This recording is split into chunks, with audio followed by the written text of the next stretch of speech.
বর্তমান প্রেক্ষাপটে ২৭তম police batch প্রথম পর্যায়কে দেশের আইন শৃঙ্খলা রক্ষায় অগ্রণী ভূমিকা পালন করতে হবে। আমি বিশ্বাস করি ২৭তম বিসিএস পুলিশ ব্যাচের প্রথম পর্যায়ের প্রতিটি সদস্য দেশ ও জাতির প্রত্যাশা পূরণে নিজেদেরকে নিয়োজিত করবে। দীর্ঘ সময় বিভিন্ন পেশায় নিয়োজিত থেকে আপনাদের লব্ধ জ্ঞান, প্রজ্ঞা ও অভিজ্ঞতা বাংলাদেশ পুলিশকে সমৃদ্ধ করবে বলে আমরা বিশ্বাস করি। বাংলাদেশ পুলিশের ঐতিহ্য ও গৌরব ধরে রাখতে মুক্তিযুদ্ধের চেতনা ও ২০২৪ সালের ছাত্র গণ অভ্যুত্থানের শহীদের আত্মত্যাগের প্রতি সম্মান জানাতে এবং একটি শান্তিপূর্ণ ও উন্নত গণতান্ত্রিক বাংলাদেশ বিনির্মাণে আপনারা ভূমিকা পালন করবেন, এই প্রত্যাশা রইল। আমি আপনাদের পেশাগত সাফল্য, সুস্বাস্থ্য এবং উজ্জ্বল ভবিষ্যৎ কামনা করে আমার বক্তব্য শেষ করছি।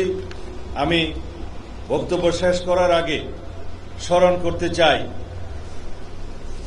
গভীর শ্রদ্ধার সাথে মহান মুক্তিযুদ্ধের লাখো শহীদকে, যাদের আত্মত্যাগের বিনিময়ে অর্জিত এই বাংলাদেশ।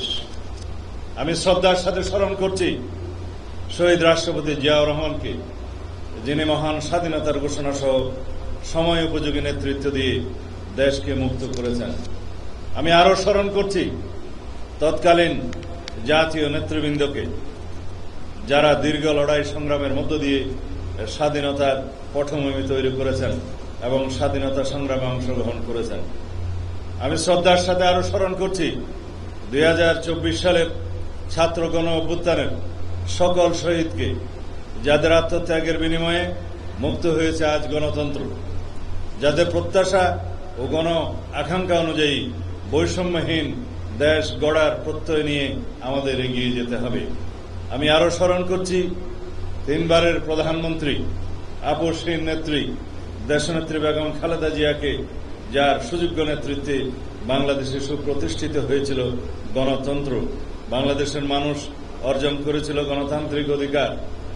গভীর শ্রদ্ধা জ্ঞাপন করছি সেই সব বীর পুলিশ সদস্যগণকে, যারা ১৯৭১ সালে দেশ মাতৃকার মুক্তির লড়াইয়ে অকাতরে জীবন বিসর্জন দিয়েছেন। আমি আপনাদের এই প্রশিক্ষণ সমাপনী কুচকাওয়াজে উপস্থিত হতে পেরে আমি অত্যন্ত আনন্দিত। আজকের এই আনন্দঘন দিনটি অনেক আগেই আপনাদের জীবনে আসার কথা ছিল। দীর্ঘ ১৮ বছরের প্রতীক্ষা ও সীমাহীন বঞ্চনা কতটা অমানবিক ও পীড়াদায়ক তা সহজেই অনুমান করতে পারি আমরা। আপনারা প্রায় ১.৫ যুগ আগে অবৈধ সরকারের প্রতিহিংসার শিকার হয়েছিলেন। আপনারা স্বৈরাচারী ফ্যাসিস্ট সরকারের পতনের পরে ন্যায্য অধিকার ফিরে পাওয়ায় আপনাদের অভিনন্দন। কিন্তু আপনাদের মনে রাখতে হবে, এই বঞ্চনার পরে, এই নিপীড়নের পরে অধিকার ফিরে পাওয়ার কারণে আপনাদের কাছে আমাদের এবং জাতির যে প্রত্যাশা, সেই প্রত্যাশা যেন আপনারা সব সময় মনে রাখেন।